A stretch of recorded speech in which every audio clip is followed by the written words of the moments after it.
তারা কথাগুলো ভালো বুঝবেন। তারা দেখিয়েছে আপনার হার্টটা কোথায় ছিল, কিডনিটা কোথায় ছিল, লিভারটা কোথায় ছিল, পুরো কোষের ম্যাপ তৈরি করেছে। তাহলে একেই তো নামাজ করে ভূমিষ্ঠ হবে নাকি, কথা বলবেন?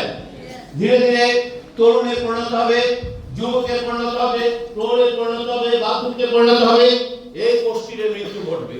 তাহলে জন্ম থেকে মৃত্যু পর্যন্ত আপনার আমার দেহে যদি কোনো প্রবলেম হয়, প্রবলেমটি কোথায় হয়েছে?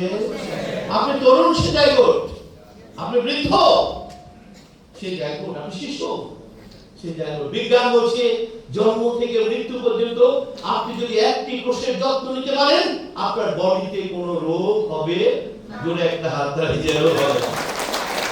আমাদের দুর্ভাগ্য, আমাদের মানব জাতির দুর্ভাগ্য, এই বক্তব্যগুলো চিকিৎসা বিজ্ঞানের এই বক্তব্যগুলো আধুনিক ডাক্তাররা কখনো উপস্থাপন করেন না এবং ভবিষ্যতেও করবেন না। কারণ তাদের বিজনেসের মূল কৌশল হচ্ছে কোষের 12টা বাজাও। জোরে একটা হাত তালি চাই, কোষের 12টা বাজাও।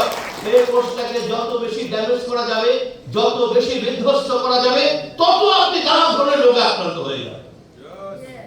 এই জন্য ওয়ান স্টপ সলিউশনের কথা তারা কখনো আপনার সামনে উপস্থাপন করবেন না। কেন করবেন না? কারণ এরা এত বড় শক্তিশালী সিন্ডিকেট, আমি বিশ্বব্যাপী বলছি, $1 ট্রিলিয়ন বিজনেস।